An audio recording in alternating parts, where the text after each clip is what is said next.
Hello, everyone. I'm Mackenzie Jacob, your host, and welcome back to Dress Rehearsal, the podcast where theater and fashion take center stage, and we dive deep on personal style and the roles that shape us on stage and off. Today on Dress Rehearsal, we're going behind the scenes with someone who has dedicated her career to celebrating the magic that happens backstage on Broadway.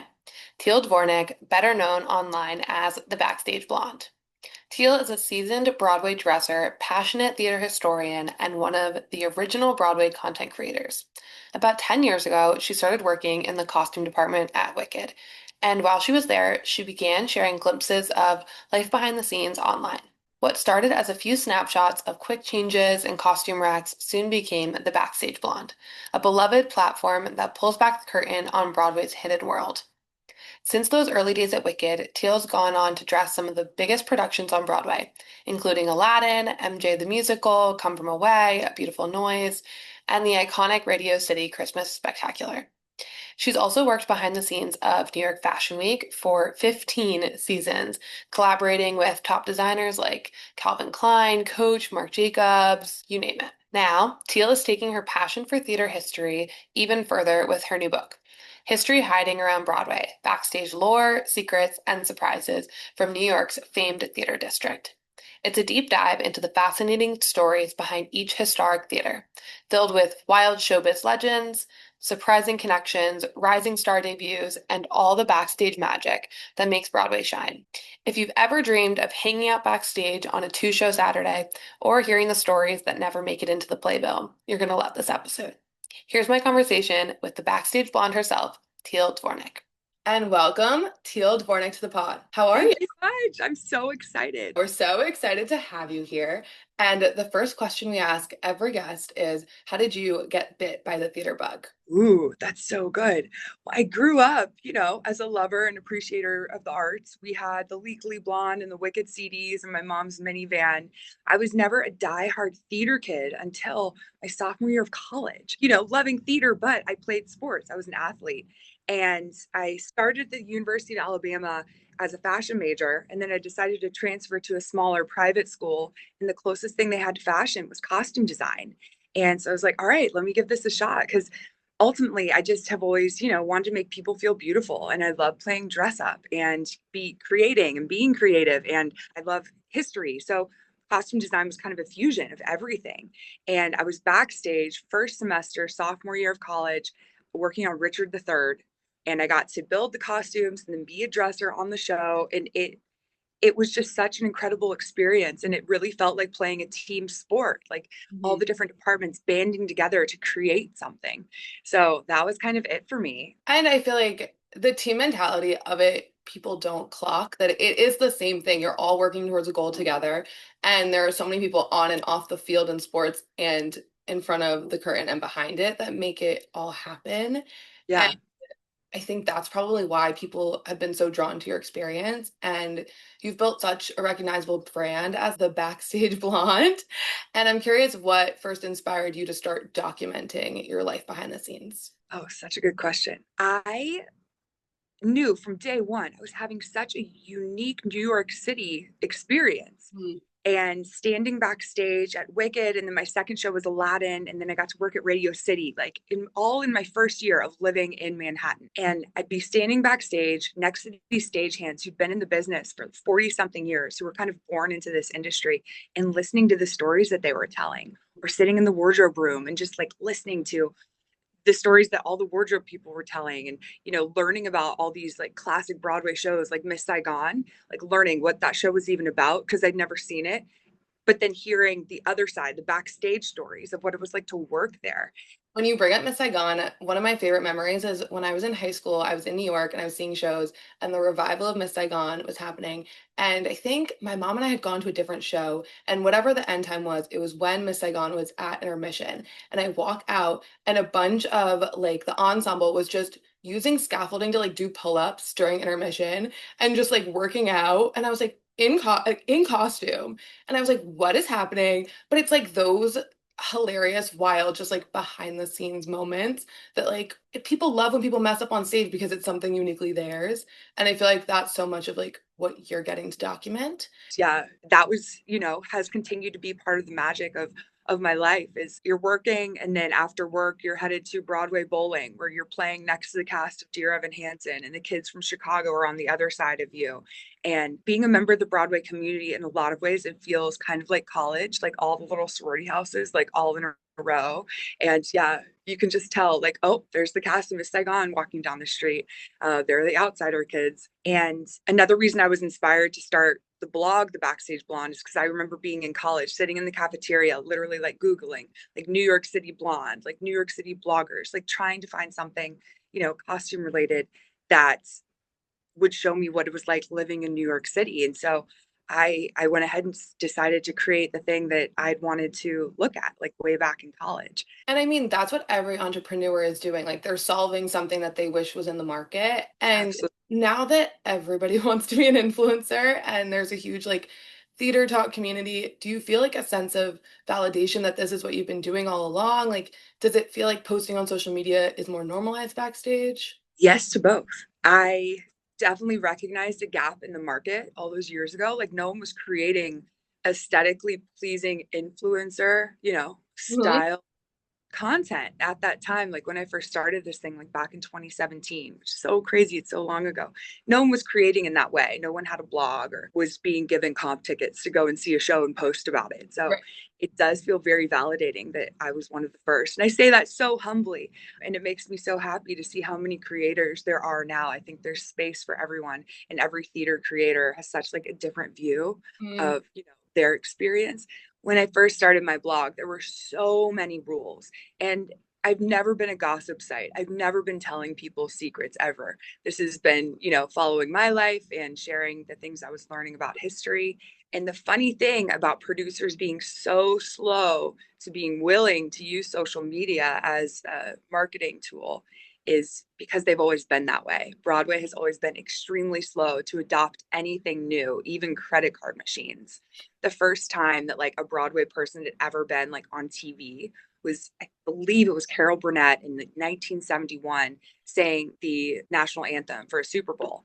The following year, was the first time a show had ever been performed at the Macy's Day Parade. Or Pippin, for example, was the first show to ever do a commercial on television.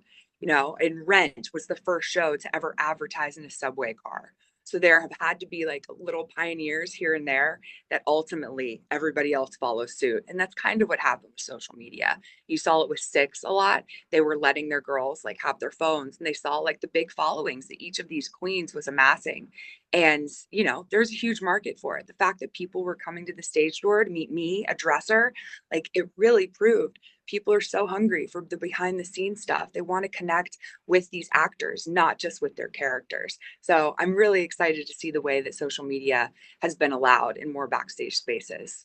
Totally, and I think you look at people like Mary-Kate Morrissey, like, doing her degreenifying after, like, coming off stage in Wicked, and it's like, people are so invested in her, and now people are watching her at, like, the Algonquin Playhouse doing Come From Away and, like, are just as excited about that, which it's cool because then it spotlights all these other productions, and people are following these performers for them and their journey from show to show. Yeah, which I think is so, so special and so great for their careers to be Totally. able to build their own personal brand.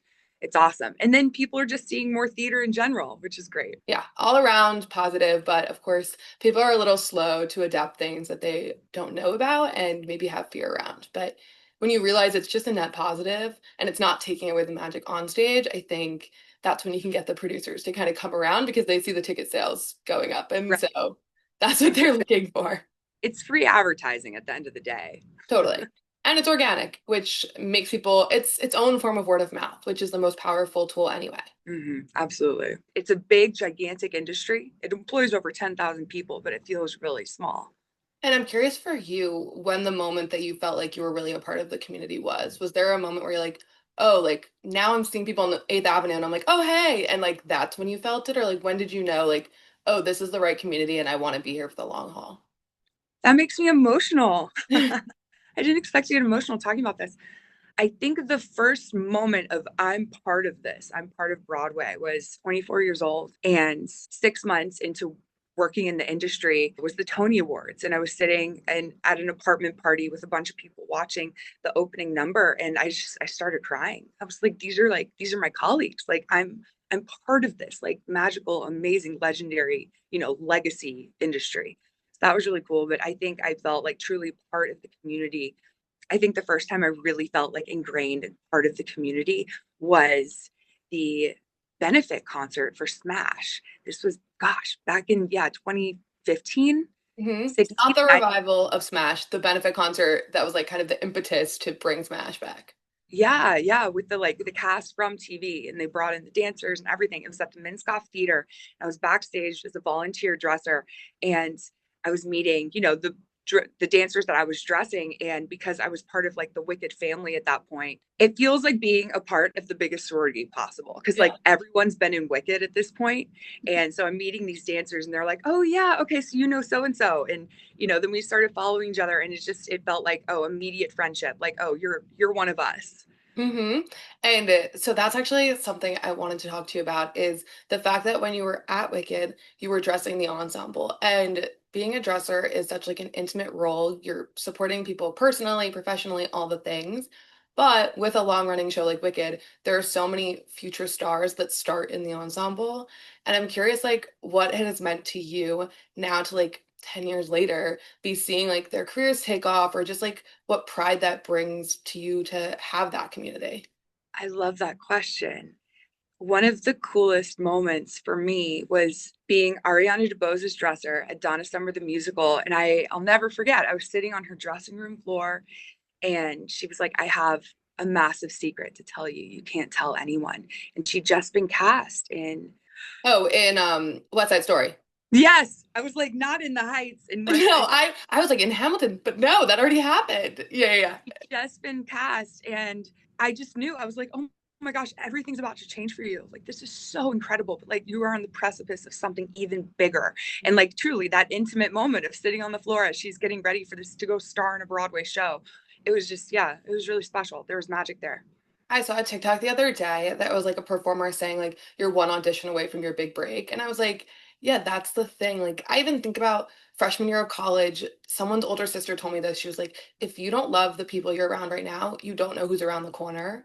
And like that optimism in those moments, I feel like is so beautiful. And for you to have like been there and now like years and years later, still cheering each other on is so special. I love that. Yeah, it's so true. And actually, that's kind of something that I highlight all throughout the book. After in every like little chapter about each theater, at the end of it, I have a little thing called In the Spotlight, where I highlight like the super famous people that have performed in those theaters. And it's fun because a lot of them like got their start in the ensemble of Grease as replacements, or like, for example, Julie Andrews, she was nobody. She was like this unknown person starring in Camelot, or when she originated the role of Eliza Doolittle in My Fair Lady. No one knew who she was. And then she was catapulted to stardom. I love that these people start on Broadway. Right. And it even still happens now where, like, I saw Jasmine Amy Rogers in Boop, and then she is now going to have this beautiful career after that. But I saw she did like a free concert at Hudson River Park this summer, and it's like that was her first solo concert ever. And it's like, okay, you're part of something, and now you can kind of follow along with these people as they just like rise and star and star and star, you know? It's such a beautiful thing. It's such a beautiful thing. Speaking of watching people from the start of their career, you made it to Broadway at 24, and something that like I personally reflect on a lot is like when you achieve your dream so young, mine was moving to New York, working in entertainment, like does it feel like what you imagined? How do you dare to dream beyond that? And how do you also just like take in those moments? That's a very real question and a real thing. I think people go through in their 20s, no matter what, no matter where they are in their career, it's like, okay, what's next? Like, where am I moving? I mean, there's a breakdown involved for sure. Always, always, always. Yeah. That's your 20s. In my first year, working at two of the biggest shows on Broadway, and then launching myself into the crazy holiday season, dressing the Rockettes at Radio City, after the dust settled a little bit, and now I'm entering, year two, I felt like I could settle a little bit. I was still hustling really hard. I was the swing dresser. I didn't have a full-time track anywhere yet. So between Wicked and Aladdin, I was swinging 16 different tracks. One of my favorite days was when I dressed Ariel Jacobs as Nessa Rose in Wicked for the matinee. And then that night, I dressed her big brother, Adam Jacobs, as Aladdin. Obsessed, Right. obsessed. So there were still all these moments like that. So I was running back and forth in between these theaters. But I think when I finally got a full-time track at Aladdin and then I moved to full-time at Wicked later on, it felt like I could establish myself in the city as like, someone who really lives here. Focus more on building friendships, focus on volunteer work. But to a point, it's like, where do you go next in your career? So that's another reason why the Backstage Blonde was born. I wanted, something else. I wanted a side project, but I never could have imagined the way that it would have morphed and changed and grown over the years and ended up with a book deal. Totally. And I think something so special about having your own creative outlet is that it's yours and you have complete creative control over it and you get to try things and put all of your extra creative energy into something that like feels so you. And I'm curious like how your relationship with theater as a passion changed once it became your career. I think I have a very unique relationship with theater because I didn't grow up a diehard fan that was in the chat rooms and knew Mhm. the names of stars. So when I became a theater kid, I was looking at it through a professional lens. I was like, I'm out of university. I want to make it to Broadway. I am known for saying it was my senior year. I remember being in the green room at my school and kind of yelling at the freshmen and being like, if you're not here to work on Broadway, get out. Okay, hard out. Yeah, I know. It was a really intense tech week. Yeah. It's so ridiculous, so unnecessary. So, yeah, that was always kind of my mindset. And I, when I first met Carol Lindsay, I was in her dressing room dressing her as Glinda. And I remember I asked her, I was like, so what else have you done? Like, I had no idea about Newsies. I didn't know anything about her career. Like these were my colleagues. Right. So, yeah, it's I, it's been unique. I think people respect that though, like that you're there to do a job and that you're not there to like be a fangirl. And I Absolutely. and I think there's a line that people it's hard to draw that line. And so something I've heard you say that I love is that theaters are built like anthills and there are hundreds of people that you'll never see making the curtain rise. And I'm curious specifically the backstage community, like what that has meant to you and how they have shaped who you are and how you show up in a room. I think one of the ways I now show up in rooms is being so much more aware of the different energies and the different personalities and how to fit in to that or when to just be quiet. Mm, And yeah, it's like, okay, it's a matinee, everyone's exhausted, we're going into a 5 show week, it's the holidays. You want to be a little more subdued. One thing that I love about the anthill though is the different personalities. The guys in the sound department are completely different than the women's ensemble room. of course. Like Yeah, they're not yapping up a storm like you are in an ensemble dressing room. right. And so beyond the theater world, you're also super involved in the fashion community. And I'm curious, like, how it feels working New York Fashion Week for so many different designers in their community versus Broadway. And like what you think are like the similarities, differences. Oh, they're so different. Yeah. It would be hard to think of similarities other than, being creative. Hmm. Broadway costumes are built for quick changes. You're getting them on and off really fast. The zippers are big, or like whopper poppers are being used, or magnets. But in the fashion world, these costumes, these pieces are not made for quick changes. So that's always been a really fun challenge is how do I get these models in and out of something that was not meant to be stripped off of someone in 30 seconds? Right. It's like a whole new part of your brain. Absolutely. And with a fashion show, there's no like real dress rehearsal. Like the team and the models and everyone, they show up the day of the show and the models will like walk through, the stage and like the space like once or twice in their shoes, but there's not like a full-blown dress rehearsal in costume. Mm, So, I mean, I always say I think it'd be a lot smoother if there was a Broadway stage manager in charge of the whole thing yeah. because at Wicked, after doing the show hundreds and hundreds of times, like everyone can do it with their eyes closed, in the dark. But with fashion, it's the stakes are really high and the energy is so electric. It really is like the Devil Wears Prada as far as like chaos and energy backstage. That feels right. That feels right. Another thing that's different between fashion and Broadway.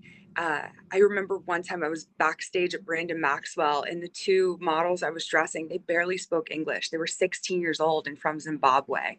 So that's been a really cool, thing to experience as models from all over the world. It might be their first time in New York, or they might be like a seasoned veteran. Mhm. Yeah, very different. And it's interesting too, I'm sure, to see like if there's a fellowship there of like the more seasoned models like taking them under their wing, or it's just like sink or swim. Like you never know kind of how those dynamics are going to be. And sure, there's a lot of tea behind the scenes. Absolutely. You know what? That's another similarity to Broadway. It's like you show up and everyone wants you to succeed, and it really is a team, but you have to have this experience. You have to be qualified to be there because you're showing up day one, like as a professional, like you're on an even playing field with these people who are now your colleagues. So, Totally. yeah, it's pretty wild. No one there's a fangirl. Everyone's there to do a job. Yeah, heads down, like let's get this done. I mean, if they did have a stage manager there, they'd run it like the Navy. They would be in good shape. Yeah, truly. And is there a show that you feel like most reflects your style? Like you wish you could wear those costumes in real life, or like even just the aesthetic feels very teal. I can give you mine. Okay, yeah, you go So first. mine, not that like I would wear this. No, I definitely would. Mine would be Funny Girl because like my number one fashion icon is Fran Drescher. And so I'm like, that is like the world that if I could be as glam all the time, I would want to live in. So that would Yeah, probably be a lot of leopard, animal print. Like that's the energy we're going for. I love that.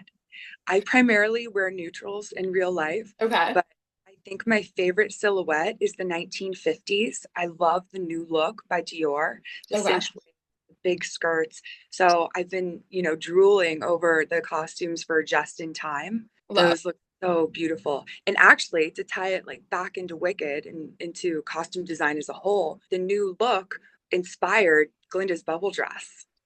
There was, Really? yeah, you've got to look it up. There are two dresses from the Dior line that year that inspired Glinda's bubble and her engagement. Wait, obsessed. Okay, Yeah, that's a rabbit hole. oh, completely. They have the gorgeous, petals that are on the two costumes and like the sequins and like the cinched in waist. Yeah, you got to look them up. They were at the Metropolitan Museum of Art recently. Oh, insane. And I Yeah. feel like maybe your day to day could be like chess, like the neutrals, like kind of Aritzia energy, like Yeah. that. We could see that. I exclusively wear Aritzia. Yep. Oh, perfect. And as you should. Hmm. Okay, and now I want to transition to your book that's coming out, which is so exciting, History Hiding Around Broadway. And just so you know, I have like an ongoing bucket list to see a show in every single one of the 41 theaters.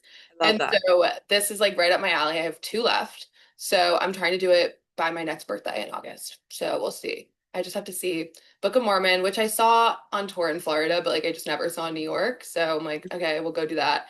And then I might get hate for this. I've never seen the Harry Potter movies and like don't know anything about Harry Potter, so that's my last one that I have to go to. So those are my Okay. two. But back to your book.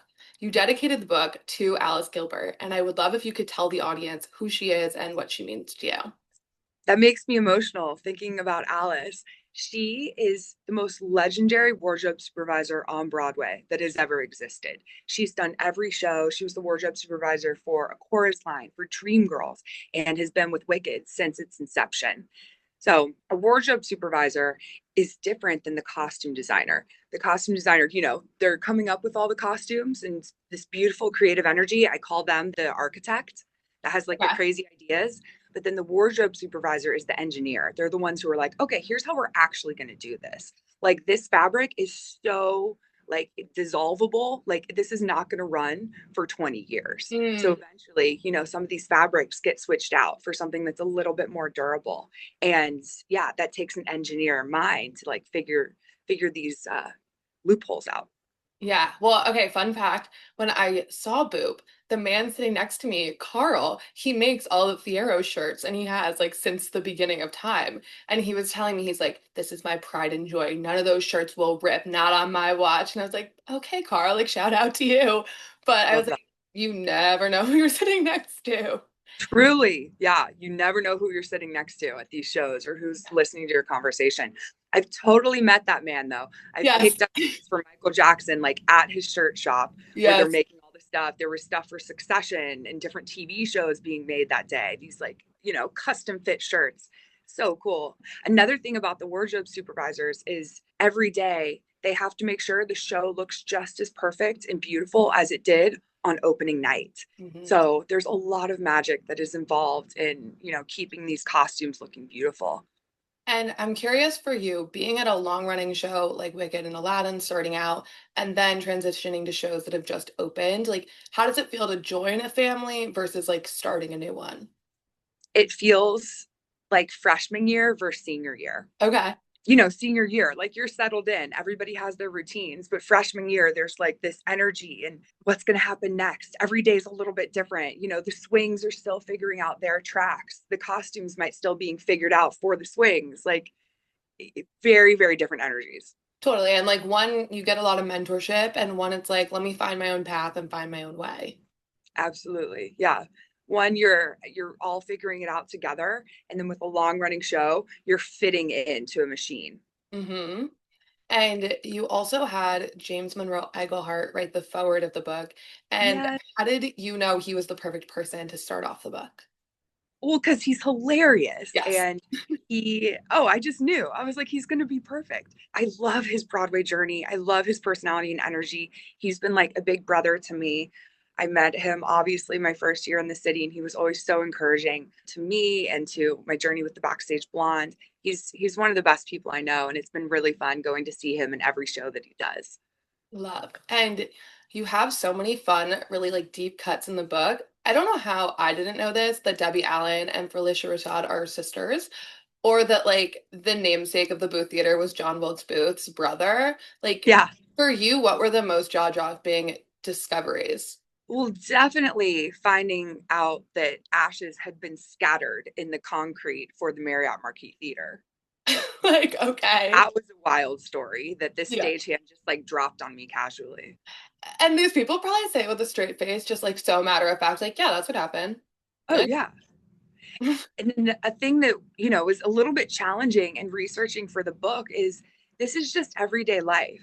You're not walking away like every day with like some great big story. It's the routine of just everyday life. So thinking back and being like, okay, where were the magic moments? Like what historic things have actually like happened out there?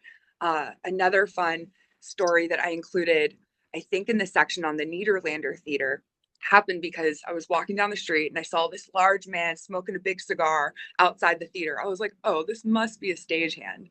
So I approached him. I was like, hi, I'm Teale. Like, do you work here? And he's like, yeah, I'm the engineer. And he goes on to tell me the story about how whenever he's doing work inside one of the walls for engineering things, Mhm. that he always takes a playbill from the current production that's running, puts it in a Ziploc bag, and hides it in the wall as a time capsule. Ridiculous. Right? Yeah, ridiculous. Reason why I love these old theaters.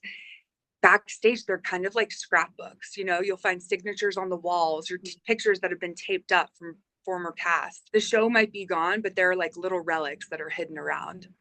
And I love how people will like sign underneath their dressing room station. And it reminds me of like sleepaway camp growing up where your bunk would like write all of your names and it's like, Yes. we're here. This was our bunk. Like Yes. it's so fun. And then whoever's there next can kind of see. It's the same thing with like Wicked costumes. People are always posting like, oh, I'm in Stephanie J. Block's like corset or like I get like Eden's gown. Like it's such a cool ancestry. Yeah. Feel that with you.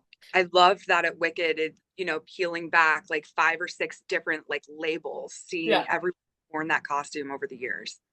And sometimes I feel like people think that like showbiz stories are so far in the past or like a bygone era. And in the book, you were talking about like Donna McKechnie being married to Michael Bennett, the creator of A Chorus Line, and they were like close friends with Bob Fosse and Gwen Verdon. But then I remember like Donna was Morrible and Wicked on Broadway like last year. And so I'm curious, what are some of like the moments or even like artistic collaborations that are happening today that you think will be in the history books one day? Wow. I think a magical collaboration that we've gotten to witness, like in our little Broadway lifetime, is what happened with Six. The fact that Mm. the musical was born at the Fringe Festival, ended up, in a small, intimate basement theater, and was catapulted to Broadway, right? Like by these young creators. I think that's been really special to watch. Love. That is not what I thought you were going to pick. And theirs almost reminds me of Not that, I mean, Six is such a phenomenon now, but you look at shows like Title of Show, where it's just like a group of friends that could, and they're making it all the way to Broadway. Like, Oh, Mary feels that way. It's like you find these artistic communities. And I talked about this, I think, in the Matt Roden episode, where we were saying that, like, you find your people. It's almost like how Adam Sandler casts all of his friends in all of his movies, or like Lynn will bring his people with him. Like, you find your little community and you just take them everywhere. And I think that's so cool. And I feel like the book talks about so many of those little pockets of marriages, friendships, just like people that came up together that you would never know, and like those long partnerships. Absolutely. Well, and then also seeing, like you can keep dreaming and growing, and your career doesn't just stop in one Mm. place. For example, like Casey Nicola, a legendary choreographer director, like he started in the ensemble. Like he made his Broadway debut at the Shubert Theater and then went on to like get his first Tony nomination for a show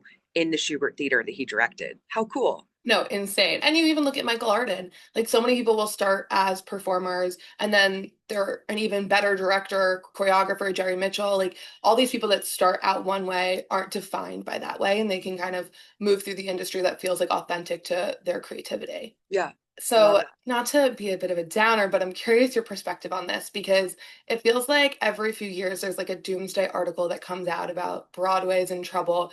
And in your book, you mentioned shows like Breakfast at Tiffany's with Mary Tyler Moore that only lasted what, like four preview performances and didn't even make it to opening night.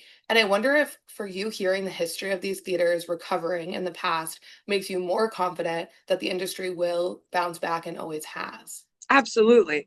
Broadway is one of the oldest American industries. It is resilient. It's not going anywhere. Mhm. But with the economy of our country, things are going to ebb and flow. And ultimately, Broadway is a bad investment. Like, it's a very silly way to like throw money around. It's essentially highbrow gambling. Always say the equivalent would be, owning a horse at the Kentucky Derby. Like it's kind of like a fun way to gamble your money away. And people are always going to do that. People love the performing arts. It's not going anywhere.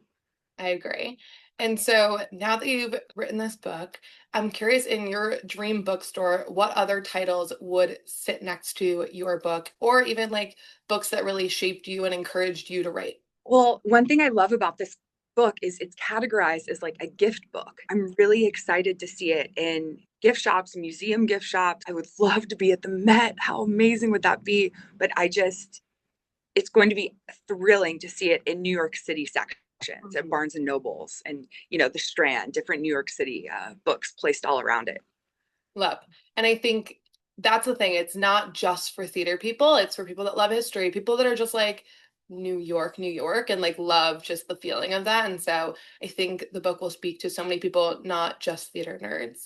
Totally. And so much of this business runs on word of mouth. And you've moved between so many shows, which I feel like speaks volumes about just the reputation you've built for yourself. And so the last question we always ask is when people think of Teal, what do you hope your signature stamp is? I hope my signature stamp is being known for being an outgoing, energetic, kind person who is inquisitive and curious and just deeply loves the history of this industry and this city. Well, what a perfect way to end. I can't thank you enough for being here. And we are so excited for the book. It comes out November 11th. So please buy it for the holidays, anyone you love. It is really just such a beautiful way to celebrate Broadway, New York, everything. So thank you, Teal. And it'll look adorable on your coffee table. So true. I put it on my bookshelf stack, completes it. The stack is really elevated with this right there with it. I'm honored. Thanks for having me.